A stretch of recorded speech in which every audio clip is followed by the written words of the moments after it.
Hey, what's up, Yeah, guys? hello. Hello, hello. What's up, guys? Tribute, tribute, Here. tribute. Anyone else see that little island in Fortnite where that weird lady goes tribute? Tribute. All right, what's up? We are gonna dive right in because we have a lot to cover tonight, and it's really hot in this room because our power went out because of the storm. So let's get into it. Yeah, I just got a haircut and looking fresh today. How's Got a your new internet? shirt on. I lost power today, so I'm sorry if my internet's awful. Yeah, I have a new shirt. Last couple episodes, I think you copied me in my style. That's fine. Um, Yep. let's. We were actually in the same location for the last episode. We're in different locations, but let's kick it off with a big story that a video was put out on YouTube by the legendary Pokemon collector SM Pratt, where he kind of outlined what could be the biggest loss in Pokemon history. I know you have the numbers. What happened? Oh, somebody, I don't think we know who it was, purchased a Top Sun Charizard card for a whopping $480,000. A record-breaking $480,000. 3 months later, this card sold almost $300,000 less, around $180,000. So the buyer suffered an absolute major loss beyond words there in value. Why did the value go down? Why did he suffer such a value loss? We're trying to figure that out. There's a couple things, and you can go to YouTube, and if you search SM Pratt, you can see it on his channel. And he was made the convincing argument that a lot of what we know, if you don't know the background, like Top Sun is, and the way PSA slabs these cards, they're from 1995, which makes the Top Sun release, which is not a traditional Pokemon trading card, but a separate release as the first ever Pokemon cards. They have a distinctive look. If you just Google Top Sun cards or go on eBay, you can see them. Some people like them, some don't. Red, green, shiny. Yeah, they really have. Cool.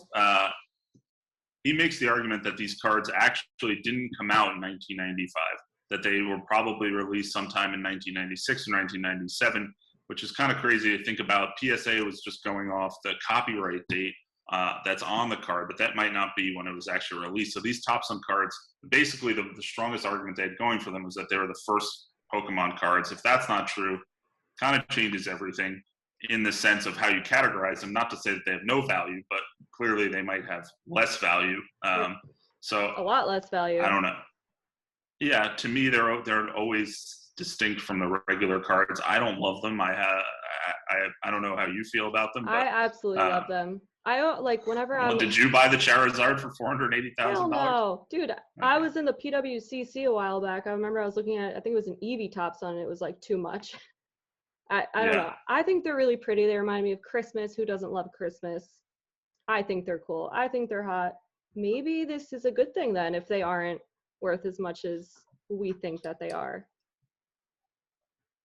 Or it was never worth as what it should have, what the original sale was. Maybe the second sale, the 180,000, was really the true point. I have no interest in the cards. Like, we'll see how the market responds to some other auctions on there. I know there's a PWCC auction in a few days, so we'll see what happens. But it will definitely be interesting to see if PSA or anybody's going to make a change. I highly doubt it to the label over the future if it's kind of confirmed if it's not released in 1995. But single biggest loss in Pokemon history goes to say, if you're willing to spend $500,000 on a card and you kind of panic, not to say panic sell it 3 months later, that's kind of a bad spot to be in. So you can't always buy a card and expect it to be worth more in 3 months, especially, at that super high end. So that's a very valid fear. I have that all the time when I'm buying anything. Who knows? Just assume it's going to go down. You have to. If you can't afford to hold it for a few years, it's tough. You shouldn't be spending that much on cards. I agree. So let's talk about something else that was kind of crazy in the news, which was an article I think was in, I don't know where it was, Business Week or something, about this flipping ring that was basically taking place, where guys, it's kind of a crazy story, right? These guys are not your traditional go in and run with a shopping cart and take all the packs, but what is this flipping ring? They're like Tony Soprano vibes. They're like holding down these roots, and this guy, I think he, like in the article, he went by a secret name, like so Sopranos. Yeah. So basically he went to the parking lot, made good, friends with the guy, just in the parking lot that did the guy who stocks the distribution. cards. Yeah. Yeah. And got on his good side and said, hey, if you put these on the shelves, take a picture, kind of like Amazon. When you drop it off, you take a picture, say, hey, I stocked the shelves, it's all here.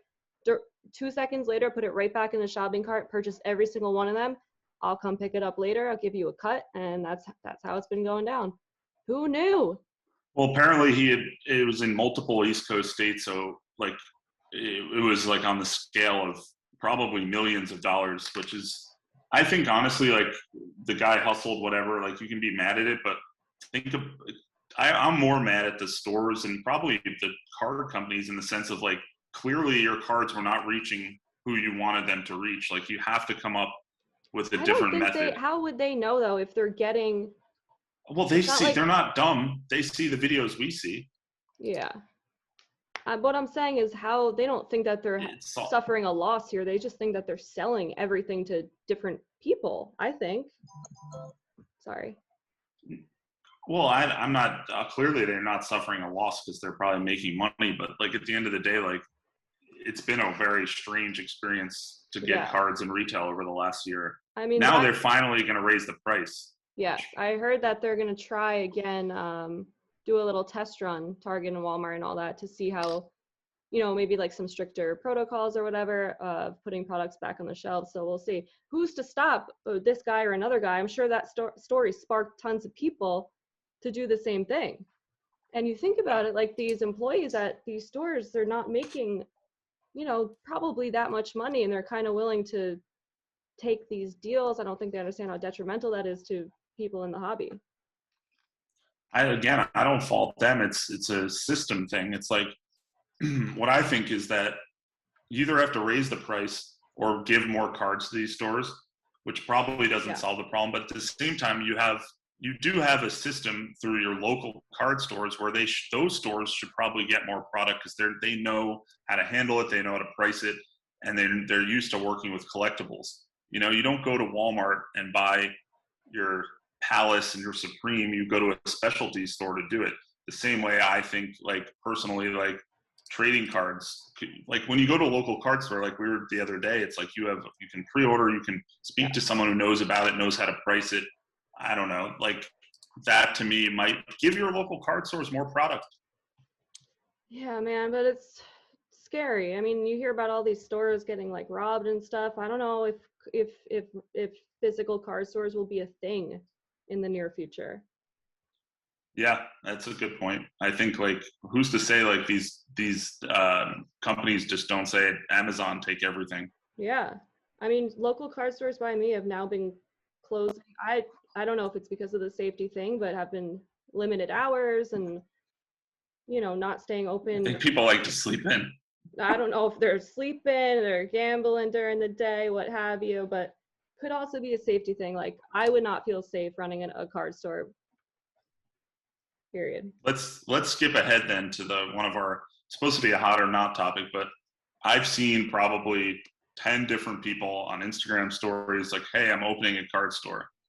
Like it feels like they're popping up again, which is interesting based on like all the things we just discussed. What do you think about that? Like, do you think it's going to be successful, or people should not be opening these stores? Sure, it's going to be successful, but I personally would be scared. Just like read the news. You have to have cameras. You have to have a security guard. Like if you go into Supreme in Brooklyn, there's a security guard outside for high-end shoes, high-end fashion. Like these are high-end products now. These are officially made it into the high-end universe of collectibles and culture, even fashion. Like you need to have some type of security at your store. Be safe. I gotta go not hot just because of the mere fact that it's not hot because it's too hot right now.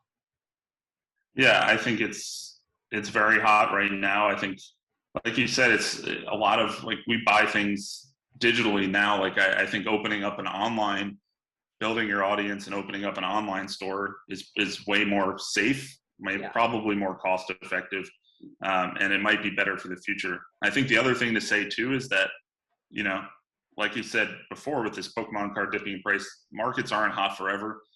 Sealed product isn't going to be hot. Like, you're not going to be able to sell every box instantaneously like it is now. So, when you have a store when you can't get rid of the product quickly, you have to think about, can I run this business when it's not as hot, right? It's like, look at Battle Styles.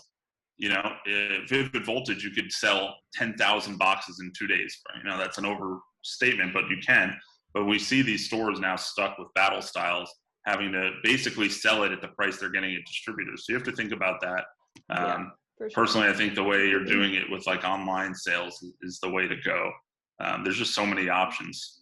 Totally. It's pretty easy to start up a website too. You might have to pay like a monthly fee. It's cheaper than rent. You have like your safety, and I would say maybe look into that first.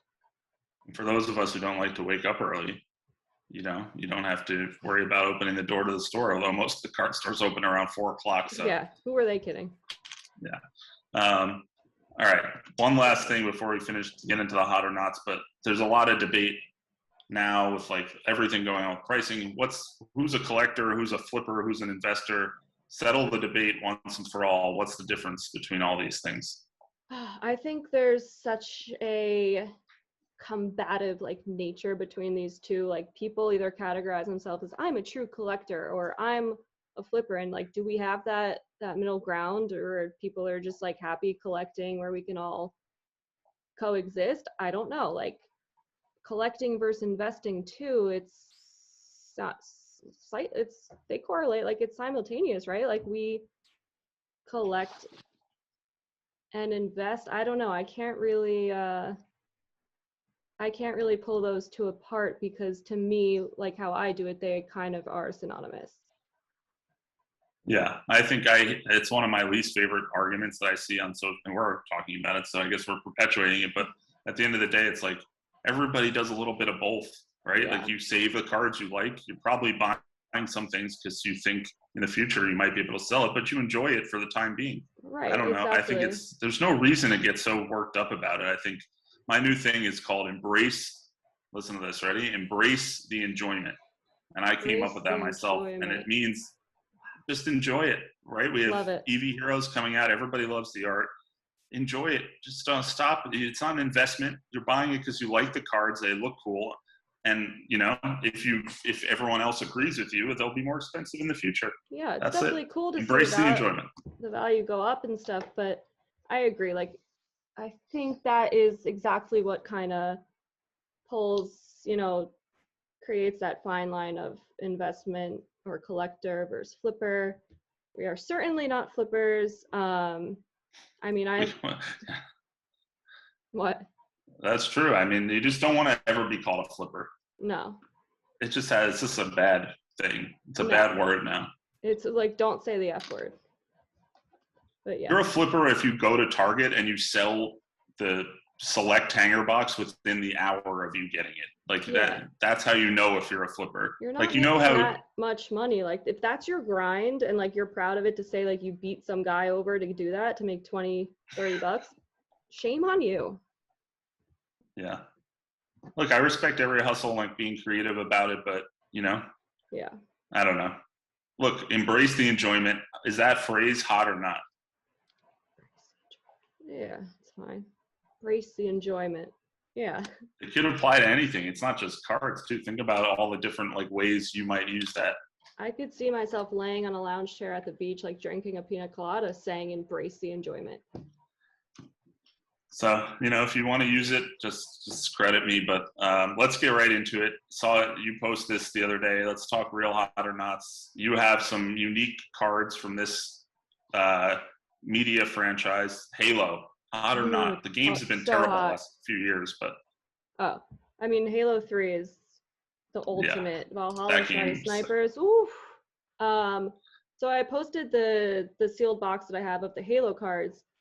A bunch of people DM me. I was shocked to see all these DMs, and they were like, how much did you pay? Where did you get these? I can't find them anywhere. I'm like, they weren't that much. I think I paid $25 to $50 for them. I go on, eBay and check all these comps. I can't find a single sealed box. I found the bigger box that was like the hobby box 500 or 575 or something. which is nuts, which means mine can't be that much less. So I'm thinking, like, do I have, or maybe just people aren't selling them? Do I have like a pretty rare sealed product right now? I don't know if I could ever open it. Yeah, it's cool. That was cool to see it. There's so many of these like weird things that you never, not even weird, but things that you never thought there'd be a card game for, is like the Neopets, and now this. It's like, it's cool when you stumble across them in stores and you find them in the strangest places, typically. Yeah, I found this on like the top shelf hidden away. I go, is that a Halo card? Is that a Halo card game? Like, yep. Instantly, no thought, purchased it. Well, I think Halo is just hot in general. Hopefully they come out. It would be really cool if they did a battle royale like Fortnite, like a Halo battle royale. That's what I think. You're a Fortnite hater cool. now. No, that's cool. We need a new season. All right, news. This is breaking news today. Came out today. Funko Pops, the Pops, which I agree with you, are not hot. I mean, listen, people collect them. That's cool. Like, people collect stamps too, and that's not. It's neither here nor there. But they've announced today that they are getting into the trading card business. So now you will see Funko Pop booster packs, first edition cards. All right, let's talk about it. Hot or not, they may not be cool, but do you think people are going to scramble to get these cards? I think the Funko collectors will. You know what's weird to me? It's like you collect Funko Pops, you collect the Pops. Like, why do you need the cards? You know, it's like almost like Pokemon toys to me. And I know some people like them, aren't as interesting as the cards. When I think of Pokemon, it's cards. Yes. I don't know. I was 0% hot, not hot. That's his first. Yeah, I agree. Not hot. Maybe if I see a pack, I don't know. I'm going to say not hot. Let's get into this. I saw somebody post this on Twitter yesterday, and it caught my eye. Remember Where's Waldo? You ever have one of those books? Yeah. Hot or not? Hot. Are those Where hot? did that come from? Yeah, that's so hot. I feel like kids don't, like, you won't see anybody talk about, like, Where's Waldo. I don't think we're going to see anyone talk about that, but I had every one of those books. I love I wonder if there's a trading card game. That would be cool. Oh, where like each card, maybe you had to find something. Could be cool. Hot. Oh, man, I wish I could play that right now. You can. You probably just Google Where's Waldo. Oh. You're so sad. All right. last one. Now let's do two. We'll do a bonus one. This is the last one for the bonus. So, you know what? This annoys me more than anything. So I'm going to give you a this is not hot. The oversized promo cards that come in these. You know how many of those double cards I have lying around? Like, why? Why do they have to be so big? Oversized promo cards, hot or not? Not hot, even a little bit not hot. Fun for kids. I size. think that they are fun for kids. Why? You can't. Here's my thing. It's like, I want to put it in a card sleeve. I don't have anything that size. You're not a kid. So I have to stuff it in a box. I think that it's like really fun for kids to have these jumbo cards. I think that has to be the reason why they make them. It's one of the most annoying things about collecting. I can't tell you how many boxes I have on the top stuffed in these oversized. And they do it in sports cards too. Like, I don't want them. Yeah, I just throw them out now. They're not hot. Okay. Give them to your local bonus one. Local kid. Child. Just don't approach them. Yeah, just maybe stand there. So, last one. I'm going to just say a date, and you tell me if you think this is a significant date. May 28th. Tomorrow. It's the 26th right now. No. Oh, Eevee Heroes. It's May 26th, right? Yes. Okay. Very hot. Today I think it's going to be the hottest date ever when that hits Japan. We have all of the art revealed that I posted on my TikTok this morning. It is insane. The 8 rare cards. Oh my God. I don't even know which one I'm most excited for. The Umbreons are fire though. Isn't there one with Espeon or somebody in the library? Yeah, like, dude. That one's crazy. I wonder what the pull rate's gonna be. So hot. We're gonna be seeing like some crazy prices for these. I do think that it's gonna be in Evolving Skies in August. That's the word on the street. I wonder if that'll have the same energy. This set's gonna be fire, like straight through, hot, very hot. So it's gonna be really tough opening a pack of battle styles after I see those packs. Yeah. Listen, you live and you learn. Embrace the enjoyment. If all you have is battle styles, embrace it, enjoy it. That's the Have a whole great. point. You can't have everything can't be great. You need, you know, a little bit of rain to appreciate the sun. How about that? You need a little bit of rain to appreciate the sun. And that's it. I saw that on a poster in my dentist's office. At Huh. least my You one's go to the unique. dentist?